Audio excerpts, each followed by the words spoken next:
The broadcast is now starting. All attendees are in listen-only mode. Hi, everyone, and welcome to our monthly ICTM webinar. Let me go ahead and share my screen here. There we go. I'm Annie Forrest, and I'm the moderator of our ICTM webinars. And they're brought to you because of Illinois Council of Teachers Mathematics members. So if you are not yet an ICTM member, we would love to have you join us. And it is your membership that helps us bring you this type of professional development. The way that this platform works for the webinar today is on the side you'll see your little control panel, and there's a spot where you can ask questions. Those questions come to me, the moderator, and I sort of curate questions, and I can ask them throughout or at the end as well. The other participants don't see the questions that you're putting in there, so you can feel free to ask as candidly as you'd like to, and they will come to me.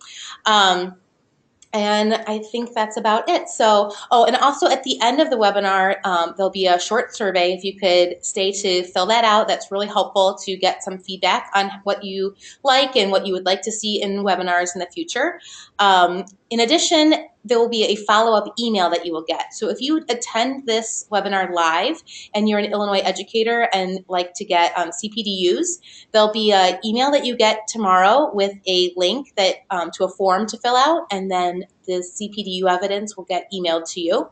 If you're not able to attend live, then you get a follow-up email as well. Both emails will also have a link to the recording, and you can share that recording with colleagues or friends as well. Okay, so I'm going to go ahead and get us started here and introduce our speaker for today. So today we have David Ruth. He's been teaching mathematics and computer science since 1993 and has been at Niles North High School in Skokie since 1996. He completed a master's degree at Loyola University in both mathematics and computer science at the turn of the century. David presented at ICTM numerous times since 1997 and once at the National, I don't know if you say the letters or you try to say it as a word, but SIGCSE Conference for Computer Science Education. His most important goal for many years has been to create meaningful tasks for his students to partake in to embrace the beauty of mathematics. He says ever since he began programming with computers in high school, he's had a passion for invigorating mathematics with computer code. So without further ado, I'm going to go ahead and turn over the screen so that we can see David's screen and let him get started sharing his knowledge with us today. Okay, Annie, thank you so much. Yes. It's really a pleasure to be here. So I'm here today to share my passion with coding and with mathematics with you all today, and share a really interesting development environment called AppLab from code.org. It's becoming very powerful, very useful, and very reachable for students, any students from 13 or above. Hold on, I have a sign out the presenter. I'm going to click show my screen again. Hopefully that will be still showing my screen. Yep, we can see it. Wonderful. Okay. So this environment, what I'm going to do is I'm going to try and minimize now this unlock the control panel. I need to move that somewhere out of my way. Hopefully that doesn't bother anybody. Okay, so in order to get to code.org and to launch AppLab, that's where we're going to start. If you're seeing my screen here, this is just a small website I put together with the resources that I'm going to be using today. So if anybody wants to follow along with the Google Docs, or if you need to go back and backtrack, I do have some videos already made that I've actually created for my students to use. Those are pre-made and ready to go, and they're all here. If you click the ICTM webinar, this has got everything that we're doing today. We're going to do one app that's going to allow us to do some quick units conversion, meters to feet, and then we'll have another app that's going to go ahead and actually do some polar graphing, which is really cool. My students have enjoyed that for a couple of years. Okay, so in order to go to code.org, you can just open up a new tab, and I usually just type in code.org/AppLab, and it goes right to this site here. And I always encourage my students to sign in using Google. So when you click sign in and you sign in with a Google account, I'm going to use this one here. The students would have their own Gmail account. And then when you sign in, you get right to the code.org, get to the AppLab page. What we're going to be doing here at this point here is we're going to create a new project. So when you get to your dashboard, you can go right to projects, and if you just choose AppLab here, that's where we're going to be going. It should create a new project for you. From here, what we're going to do is we're going to stay in the, or actually go into, oh, pardon me. First thing I always encourage my students to do is to rename their project. So when you get in here, always rename your project something meaningful, so we can, in case you're doing more than one project, you want to rename it. We're going to name this one Units Conversion. So we name it Units Conversion. This one here, you actually have to save, click Save to save the name. The rest of the code that we make in the Design tab, it will auto-save as we go. And you got a nice little note up here. It says saved less than a minute ago. What we've got here at this time is we're going to go ahead and talk a little bit about the difference between the Code tab and the Design tab. If you click on Design, this is where students can drag in either images or checkboxes, text input fields. The first thing we're going to do is drag in a text area for our output. So we're going to bring in a text area, and we can put that anywhere you want, anywhere towards the middle. And we have a text area here. And this is where we're going to output our results of when we convert meters to feet. Okay. So in the ID tab over here, this is your workspace. When you're in the Design tab, your workspace has all the different fields, so we could change color, font, lots of other things. I encourage the students to leave this until the end, until all the good programming is done. But we do want to rename our text area in case there's more than one. So instead of text area 1, I'm going to change that to text area and then call that underscore results. Okay, and then I'll leave it blank for now. All right, and in this case, all we're going to do at this point is we're going to drag in a button. And now we need a button so that we can actually activate something to happen, call a function so that it will actually perform the conversion. So let's call that the button. And then this one, I'm going to call button underscore meters to feet. Now you're going to notice here that I did not use any spaces or special symbols. The underscore is okay, but no other spaces or special symbols, but I did use capital T and capital F, changing it to meters to feet. And then of course the text, you can write anything you want, school appropriate of course. So let's call that meters to feet. And at this point here, we might need to resize your button a little bit so the meters to feet fit. And now you actually have an app that, well, if we run it, we can click on the button. It doesn't do anything yet, but we have a little design with an little output window and a button to do something. All right. The Code tab. This is where we've got a toolbox of lots of different code segments we can use. And they're all blocks, so you don't have to worry about spelling and syntax and other things like that. And this is your workspace where we're going to drag our blocks over. First thing we're going to do is drag over in the functions. We need to make a function, and we're going to drag over a function that takes a parameter called n. You'll see that my function is highlighting. That means it's prompting you to change the name of that function, right? We want to call that meters to feet. Again, no spaces, meters to feet. And then n is actually a decent name for a numerical value. That's n, the number of meters. And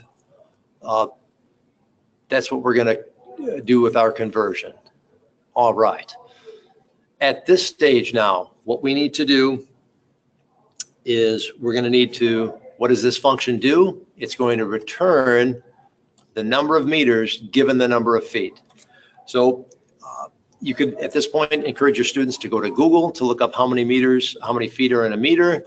and that's going to be 3.28 times n. So 3.28 times n. Just click anywhere. AppLab puts in the orange box for you and calls that 3.28 times n. You've now made a function. Well, the next thing we need to do is get this function to be called by something in our design. So when we click the button, we need to launch this function. So what that comes from is we're going to go into the UI controls, and we're going to take the onEvent block. That creates a function here. See how it's prompting you to change the ID? Well, what event are we listening for? Button meters to feet. When that's clicked, what are we going to do? We need to, we're going to have to run this function with a certain number of feet. So we're going to choose from the variables tab. In this case, we're actually going to prompt for a number. And I have all these instructions in the video that I give the students.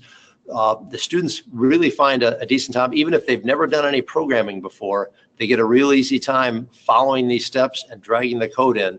So we're going to take this one here, prompt the user for a numerical value and store it. Okay. Now they just give you X there. I am going to encourage you to prompt for the number of meters. So we're going to put meters in here instead of X. And then we'll leave the prompt there, enter a value. And then what we need to do now is assign. We're going to create a new variable called feet. So that's going to be another variable here, var x. So the number of feet will be, well, whatever you get that's returned from this meters to feet function. So we're going to type in very carefully meters to feet. We're going to put in our value meters.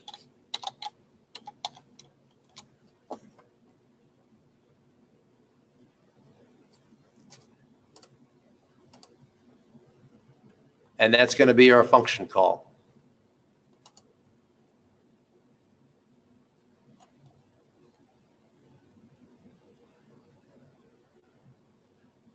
Bar feet will be meters to feet. And what do we need to do now with that feet variable? We're going to need to put that into our results area. So in this case here, we're going to need to go back to the UI controls, and we're going to take and find our set text. And of course, it's prompting us. See how it's prompting us to change the ID? Of course, we need to change the ID to the text area results. And what are we going to set it to? Well, here, now we need to actually, in our text here, we're going to actually have to type in, and I'm going to close up the toolbox so we have more room to see. And at this point here, we're going to type in the value of meters. Whoops, let me get into this box here. We're going to type in meters, and then we're going to append, that's the plus operator here, append some text, meters. That way they can see the units show up on the screen, and we'll see that in a minute. Is so many meters is going to be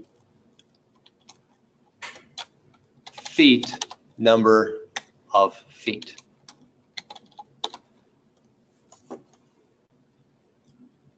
And then close my quotes. That'll fix those errors. At this point here, we should be able to run and test our app. You can go right over here to the run button.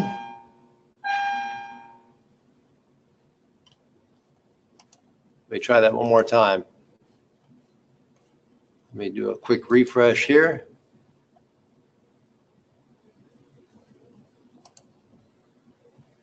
Oh, that's always the case. It's not seen to be prompting me for a number. Meters to feet.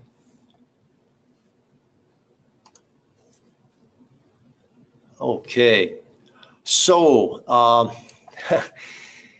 that's always the case. I seem to have a little problem with my my meters to feet and running it. This would be the point where I would do some serious debugging. And not to waste your time here, I'm going to go to my projects and show you the one that I just recently wrote, and then see if it comes to me what the problem here that I have with this one. But the original unit conversion that I had, when you run it, when you hit meters to feet, you should get this prompt to show up. And we type in a number of meters, click OK, and it prompts 55 meters is 180.4 feet. I'm trying to notice how the error that I might have made. Button meters to feet, not sure. But that's the key with the units conversion. You can plug that in, and the student can write this. As you see, writing this app really only took about less than 10 minutes to get this code over. The video that I have on is about 11 minutes, so students can get through that quite easily in half of a class period, and then they can do some extra things. Once they get that to work, they could take that and add some other functions. They could do feet to meters. They could do other different units conversions. They could also do area formulas or perimeter formulas, other types of formulas for different math classes. The one thing that will allow the students to be creative and add a little bit of their own personality into their apps, as you saw with the one that I made, is if they make an image. If you go back to the design, one thing that was pretty cool is you can drag an image on, put that anywhere you want, somewhat lined up with the text area maybe, to give it a nice look and feel. For right now, we can call that image 1. We've got that going. And if you create an image, and we go back to the code, when we go there, I had on here, if you wanted to put in from the UI controls, the set image URL, take the ID for image 1, and the students can go find any image they want on Google, plug it in here for the URL, so that when they go to their code and run it, it's going to, oh, there it is. Go figure. Now it's working. Plug in a value there, and it'll grab an image from the web and put it up here. So that'll allow students to choose their own image for converting meters to feet. Could be whatever they want. I do have on my document a little note about how computers aren't great at rounding, as you can see. There is a simple line of code we can do to round this off, but as you can see, they've had a real neat chance with just a few lines of code create something that's actually decently useful, because they could add as many buttons as they want here to convert from so many different units to so many different units. This may be a yes. We had one question about what the little yellow triangle is, like next to line 4. Oh, thank you so much. In the coding world, this is kind of fun. There are some programmers that are under the mantra of always ignore all warnings.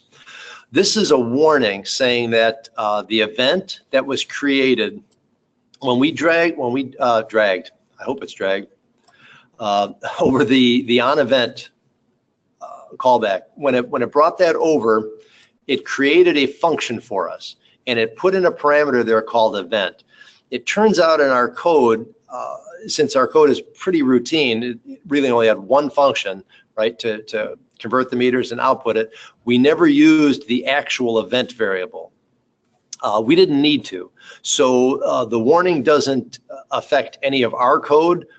We didn't have to use it. It's just a warning to other programmers that saying that, well, you made this variable as a parameter, why aren't you using it? In our case, we really didn't need it. The key is, though, is you can't make an on-event function call here without that parameter. So you have to have it.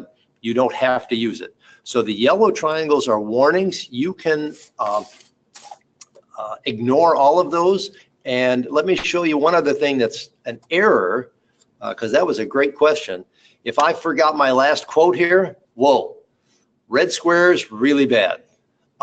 Red squares are errors. That means your code will not run. All the red squares need to be fixed before you would move on. And that, of course, is because I was missing that quote over there. And sometimes they give you useful tips as to what's missing. Sometimes, unfortunately, sometimes they don't give you useful tips. All right. This tells you it's an unclosed string, so that's a useful tip. But this here is an unmatched brace. It's not unmatched. It's this quote that's causing the problem. So sometimes when you get lots of errors, you really need to dig in to find out where the errors are.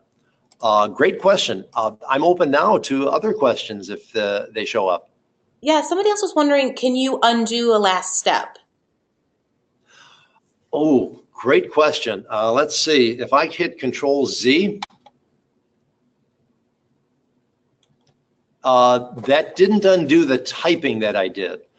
So that was a great question. It did undo, I believe I had changed, the last thing I did was change this ID to image 1. Control Z changed that step. So it doesn't seem like it's kept the actual, like if I did that typing, it doesn't seem like it undoes. It will undo that. So using Control Z should allow you to undo. I'm not sure how many you get. I'm hitting Control Z several times. It looked like I only did the last one.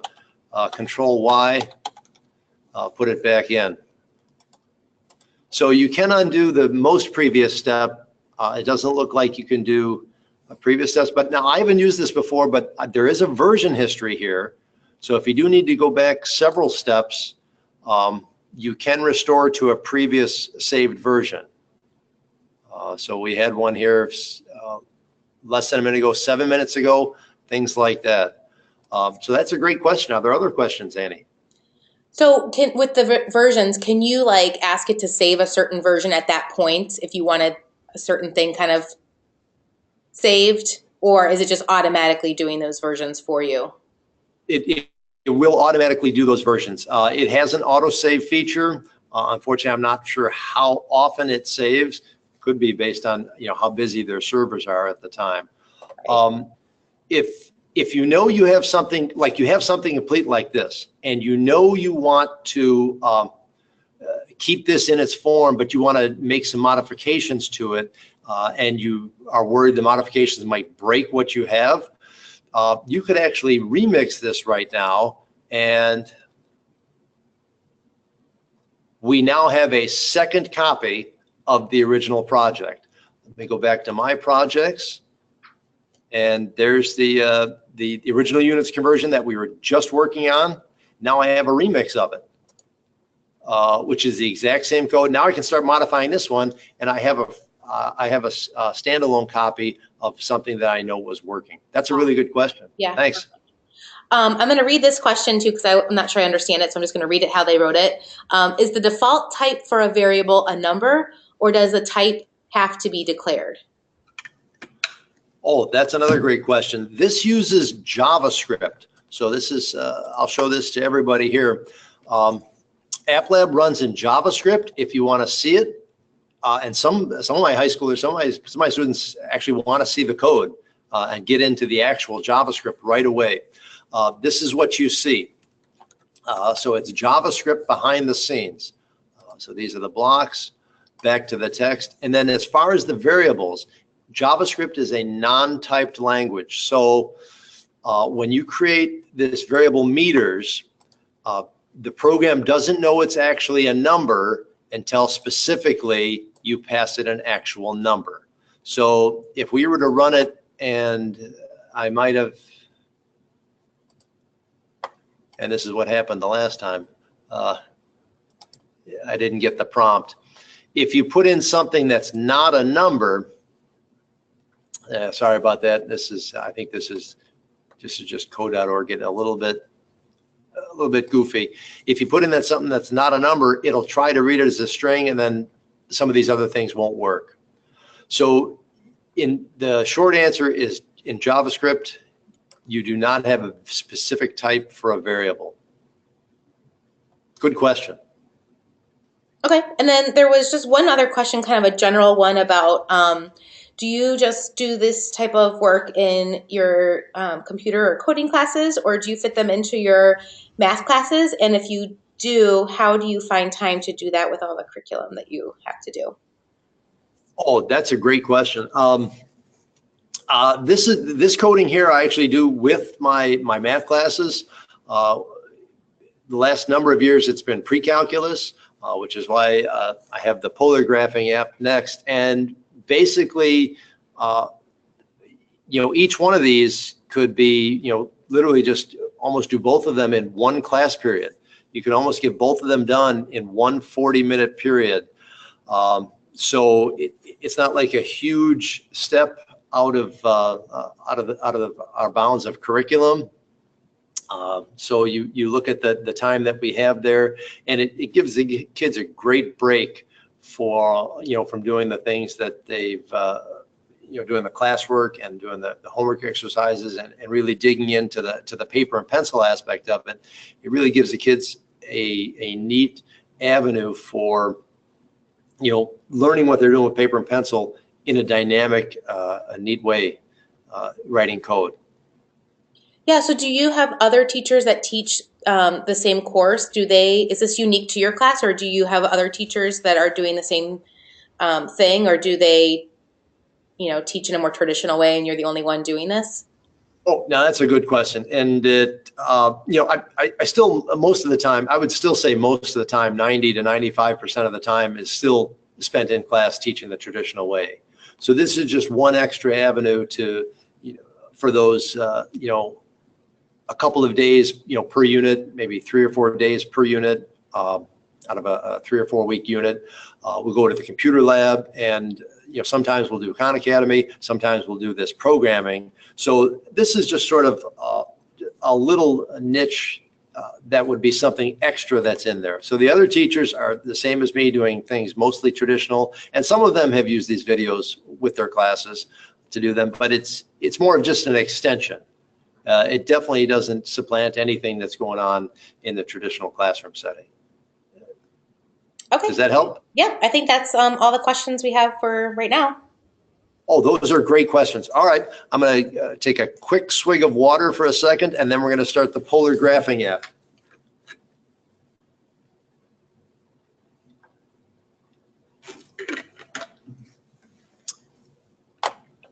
Okay, polar graphing.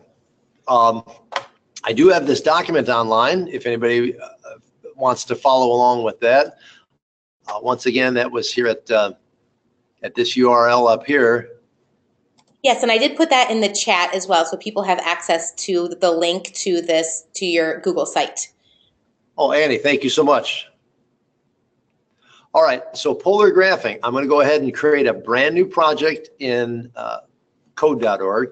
So my projects, AppLab. Here it is, untitled project. Let me zoom out just back a little bit. Okay, so in order to do these, we're going to split this up into 2 parts, but we can do it right here in the same project. What we need to do for this one is I'm actually going to encourage you to get this background first. So in order to go there, I made this background. It's specifically 320 pixels by 450 pixels. And what I'm going to do is I'm just going to copy this image address as a URL. And we can actually take that URL and put it right into CodingBat. Or, oh, sorry, that's for my other classes, AppLab. So the first thing we do in this one is in our screen, and go to design. That's what I was missing here. And then the image here, we can actually put our URL and it just pops right in there. I mean, that could not be easier.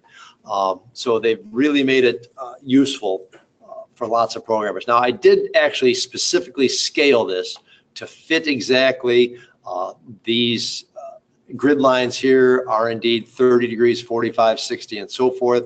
And then our ticks here would be 25, 50, 75, 100, and so forth. So we'll see that when we go ahead and plot our points and things like that. We'll see that in just a moment. For the design, I am going to ask you to put one more label in. So I'm going to drag a label down here, just down here, and that's going to be, what are we going to call that? We'll call that label underscore point coordinates. And then for the text there, we're going to do parentheses, space R, comma, theta. Just so that the students recognize that, well, this is indeed R, comma, theta, not XY anymore. Just got to drag that bigger in case we need that bigger later. That's it for the design tab. We're going to go right to the code and start plotting polar points in polar coordinates. Well, we're going to need two variables, an R and a theta. So we're going to bring over an R variable. Show blocks. Sorry about that. Show blocks. I'm going to drag over two of these, and we're going to need R. And for the first R value, let's go ahead and let that be 50. For the theta value, let's let that be 30 degrees. So that should plot when we get there right here. This could be a teaching moment. Talk to the students. Do you know where it's going to plot before you actually write your program? The standard x-axis is here, positive x is here, up 30 to go out 50 pixels, rotate 30 degrees. There we go. So in this case, what we're going to need to do is now go to the turtle. If you remember programming in Logo many years ago with turtle graphics, move forward, turn left, move forward, turn left, do that 4 times and you make a square. Same thing happens here. The turtle graphics. So we have R, 50. The first thing we need to move is move to the center of our window. This is what's going to look a little awkward because the center of our polar graph is actually 160, 160. For computer graphics buffs, our origin of our window is here, 0, 0. As we increase over the x's, that's over to 160. Down will increase to 160. So the center of our window here is 160, 160, right about there. So right now, these are warnings because we haven't used them. We can ignore those. And now we're going to actually write the turtle code to plot our point. Running, that does nothing. The turtle is this little icon there. So let's go ahead and talk about the algorithm for graphing polars. First thing we do is we're going to turn to specifically 90 degrees. Whoops, sorry. Turn to 90. That's going to put our turtle facing the positive x-axis.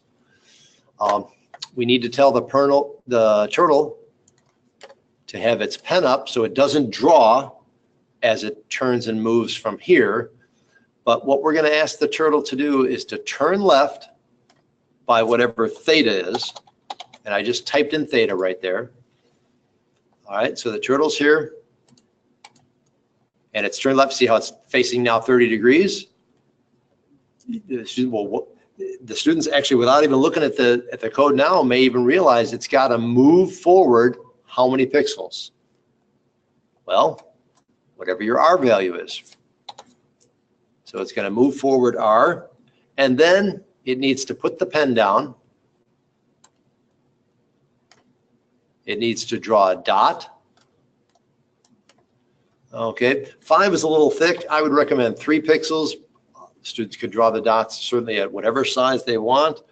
And then, of course, we need to go back. See, I'll put the plot of the point right at 50, 30 degrees.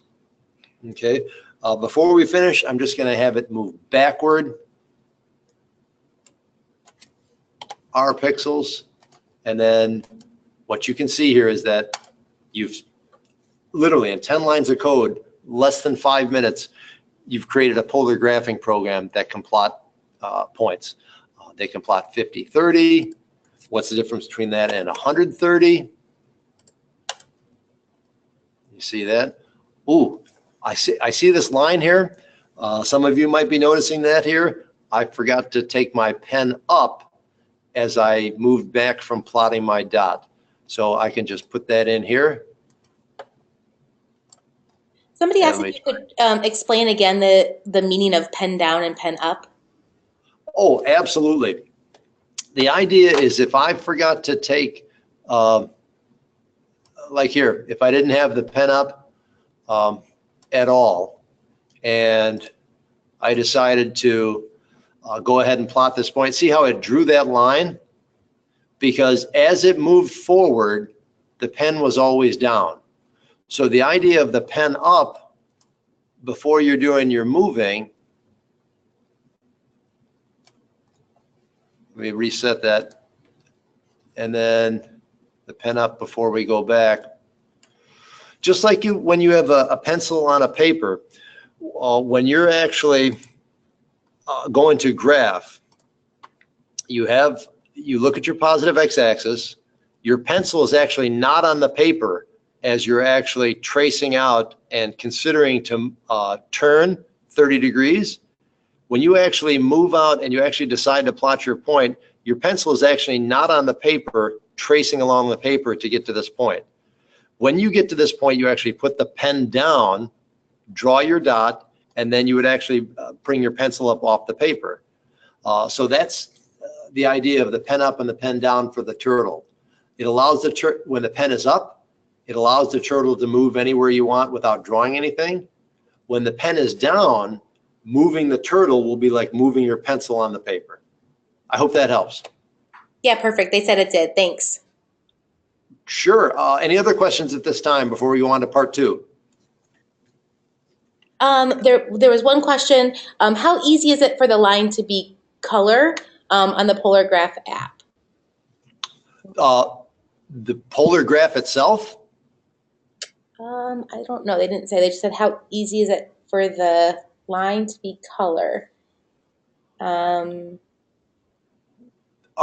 We can have the dots be any color you want. If I put a pen color here, and then students can choose from these, red, probably red, green, blue, I suppose. And then they can plot the points at any color they want. Any student that's familiar with RGB could certainly put in and choose their own colors. Now this would be a little bit more advanced, but certainly some students, if they're done early, could be a great exploration activity. If they want to do it and find their own color, they could Google how to use RGB, and they can come up with their own values here. And then the RGB would be the red, the green, and the blue values. You can go up to 255 and use perhaps 0 for green and 0 for blue. That should be all red. So 255.00 should be all red. So if any students want to play around with that, they can pick any color they want and put that in there. So it's actually pretty easy to make colors. Perfect. Were there other questions? Nope, that was it for right now. Okay, let's go right on to part 2. I think the time is looking really good to finish part 2 and to see some of the real power of AppLab. That's what's coming now. So what we want to do next with our polar graphing is to actually make what's called an abstraction. So we want to actually take the code that we did to the code here that actually plots the point, we want to actually put that in a function called plot point. So I'm going to make a function way up here at the top and call it plot point. I actually should have chosen this one, but it doesn't matter. I can use these right arrows here because we have to make 2 arguments anyway. Either one of these, if you drag it over, if you click the right arrow, you can get the others. I called it plot point, and then we are going to put 2 parameters here, r, and then we're going to type theta. And then in this point here, graphing this function r theta, basically all we have to do is drag all of these turtle lines of code into our method.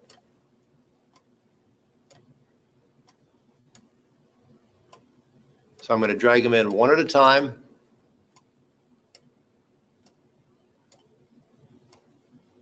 And then now we have a function so that when we do r theta, let's make a function call. Call that, and then we'll call that plot point, spelled exactly the same as plot point up here. Click this right arrow, and then we'll put in r theta. And this should basically look exactly the same as it did before. All right. It's going to look exactly the same as before. It's just that we've extracted the code for plotting a point. So anytime we need to plot a point, we can just do plot point r theta. Now we're going to actually see the power of programming, and we're going to actually write a loop to plot literally 50 or 100 points all at once from a particular equation. So let's go ahead and see if we can graph 100 sine 2 theta. That's what we're going to graph right now. And in order to do that, we're going to need a while loop. Actually, the first thing I'm going to encourage you to do is let's change theta originally to 0. R will be changed in a moment. The while loop is going to come under control.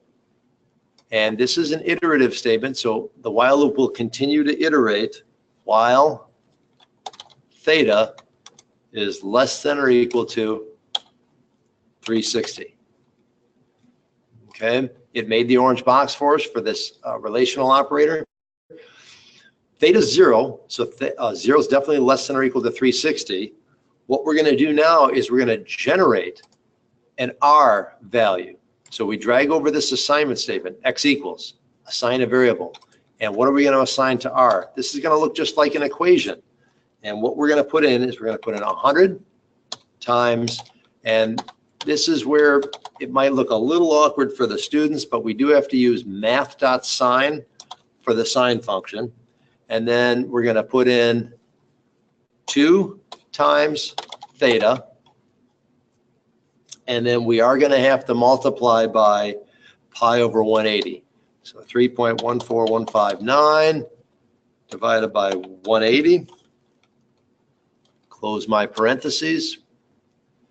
And there we have 100 sine 2 theta.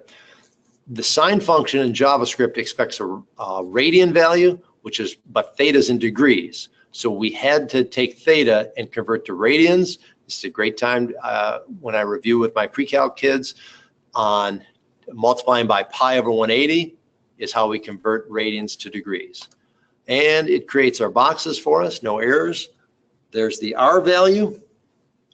I'm going to move the plot point down in there. So theta will be 0. R will be the value when theta is 0. And then the only last thing you have to do is create another assignment statement and let theta increase. So theta will get the value of whatever theta is plus, let's go by 5s. So if theta equals theta plus 5, every time you go through this loop, theta will be 0, then 5, then 10, 20, until it gets to 360. This is the real power. Let's hope this works. And there you go. Now, what I'm going to do is I need to move this out of the way. Sorry about that. At the very bottom of the screen, I hope you can see that there are two little icons, a tortoise and a hare. Hare is going very fast, tortoise going very slow. I'm going to decrease the speed, reset this, and now we can actually watch the turtle plot. And it's plotting points.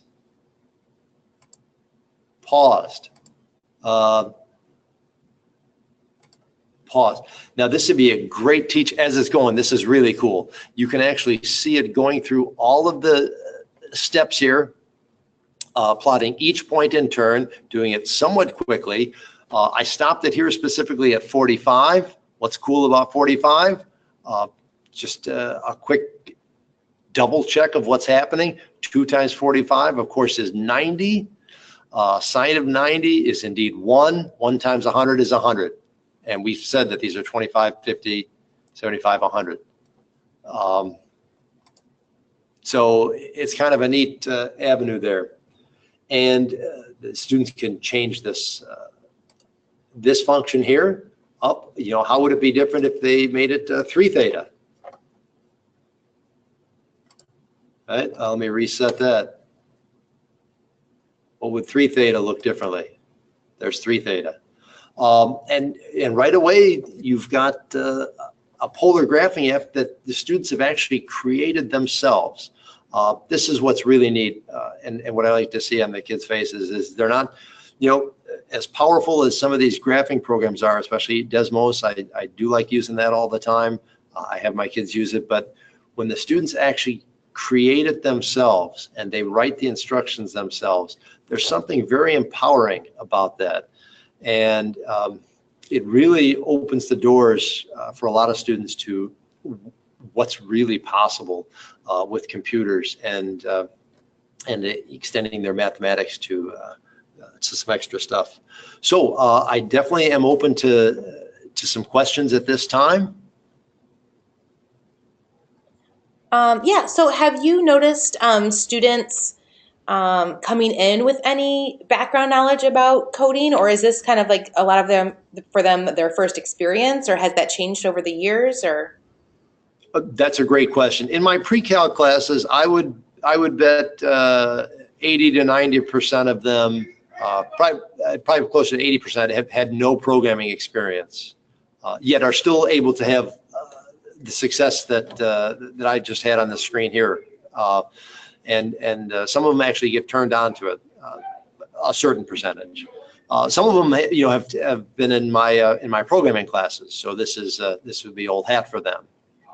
So I would say, yeah, roughly 20% or so have done some programming, but certainly nothing to this scale. Or the 80% haven't done it to this scale. It's kind of neat to see. I think the tide is shifting with the national push towards learning more computer science. I think we're going to see many more young people, you know, knowing a lot of this stuff coming into our math classes. yeah, Good question. is there any like I don't know, vocabulary that you need to teach them, like when you say like a loop or you know, anything programming language wise that you feel like you need to teach, or do they just kind of learn it while they're doing? That's a great question. In this case here, the videos that I have set up are actually pretty similar to what you actually just witnessed in the webinar. So in order to understand what a loop is, they may not know at all what a loop is. They certainly know the word while, and they certainly know the relational operators less than and less than or equal to. So when they hear that and they see and they just sort of read that in English, that's how it can help a little bit relating to what they need to do. But as far as knowing any of the jargon, like I said, assignment statements or variables or loops, they don't need to know any of that in order to be enlightened a little bit with the experience of dragging the blocks around. Because the way I have it in the videos, it actually shows them the same thing I showed you here. So they can actually see exactly what to take from the toolbox to plug it into the workspace to make it work. Okay, perfect. Yeah, Somebody, back to the actual AppLab, somebody had a question about the turtle. They said, does the turtle always return to the center of the polar graph before plotting the next point? And can we make that not happen? Oh, wonderful question. Awesome. In the algorithm that I came up with, I specifically had it move backwards R. So I actually told it to move back to the center. Does it have to? No, just take that out. I'm not sure how that would affect things. So if it didn't, I think it's just going to move out of the screen. Yeah. But, if you had a different algorithm, if you had a couple of things shifted around, you may not have to have it go back and then adjust your algorithm accordingly. That's a great question. Hopefully that answered it.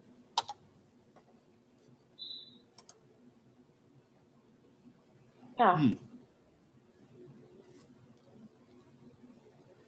Yeah, that's fun. And when students are done, they're open to change this and modify this in any way they want. I mean, this is their program now. They get to do anything they want with this. And the sky's the limit. When you have a question, well, what would happen if you took the move backward out? Well, take it out and run it and see. Lots of neat stuff there. Fun things to play with. If you change the theta value, the increment, and go from 2 instead of 5, you get a much greater resolution if students want to deal with that. And then, of course, this is, going to take a lot longer. If you drag it all the way over, it'll go a lot quicker. Yeah, somebody was wondering, can you get these to run on your phone? Yes. Oh, thank you. I did forget that.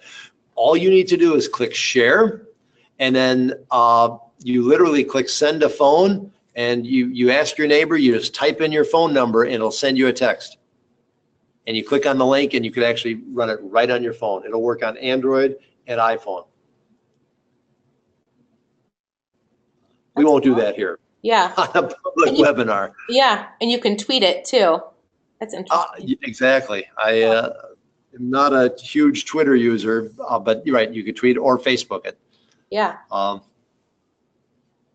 We have to get you on Twitter. That's your next thing. Okay. What? Very good. That's a little prompting for me. Good. A little motivator for me. Get me on Twitter. Do you have your students do this individually or pair up? What do you find works best? For this one here, because it's so scaffolded and literally they're dragging and mimicking everything that's in the screen, I have everyone do it on their own.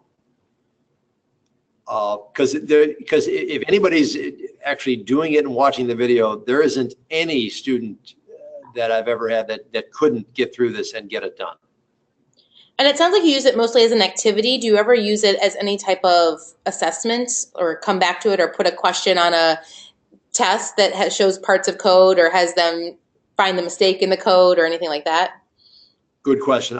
In my math classes, I've never brought this back as an assessment. Sometimes what I'll do is there are always students that are asking for extra credit. Well, you've made this polar graphing one. There are tons of neat extra credit extensions you could do with this. So say, oh, well, take your program and have it do this or something. I don't have those written up right now, but I could definitely add those. I have one piece of extra credit. So I have them for extra credit opportunities. They never show up on my assessment. So good question. And then somebody just asked if you recommend anything for younger students and if you've seen Poly Up. I'm not familiar with that, but.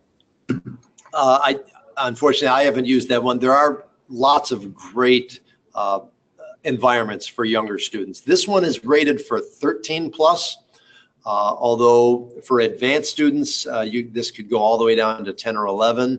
Now that'd be strictly advanced in like an enrichment program. But for 13 plus, this is geared towards the junior high students. They should be able to handle this, not polar graphing, because there's the trig involved, but the units conversion, that was my original design for that could be used for junior high, but it's scalable. This could go all the way up to college. You could do some really neat some graphing here of some simulations with Markov chains and some other really neat things. Yeah, and I think as a block coding format, I've seen like middle school use Scratch, and I think people Yes. have used that for some math applications. So maybe that could be a And Scratch is wonderful. I've been using Scratch for 10 years, and it's awesome. The thing that Scratch doesn't allow is the idea to go right into your text and modify the text. You can actually use real-time and professional JavaScript libraries instead of just what's built into AppLab. My students here, just last year or the year before, I brought in all my girl programmers, and we programmed for 9 hours on a Saturday, and they built a bell schedule app for our school in AppLab.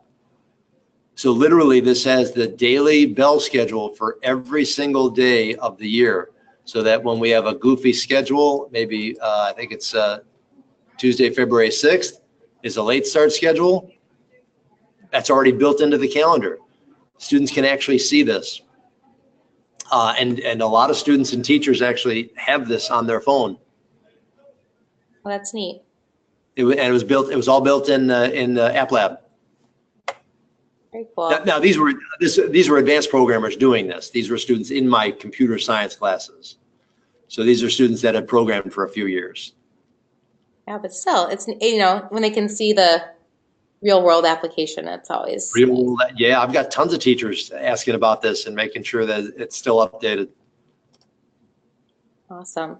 Well, thank you so much for sharing your expertise today. Is there Sure. anything else you needed to show before I stop sharing your screen? No, everything went very smoothly. This, you were wonderful to get everything together. Thank you so much. It was great. It was really exciting to have an opportunity to share this with everybody. Awesome, great. Thank you so much. Sure thing. I'm going to go ahead and share my screen again here. And kind of wrap us up. So just as a quick plug again for ICTM, if you're not yet a member, we would really appreciate having you as a member, just to be part of the community, but also that helps us be able to provide this type of professional development. After this webinar is finished, there'll be a brief after webinar survey that is really helpful to us to get some information on how it went and what you would like to see in the future. And if you are interested in getting CPDUs, as a reminder, tomorrow you get an email with a link to a form to fill out, and you fill that form out, then the evidence of completion will be emailed to you. And I think that is it for today. So thank you everyone for joining us, and we will see you next month for our next webinar.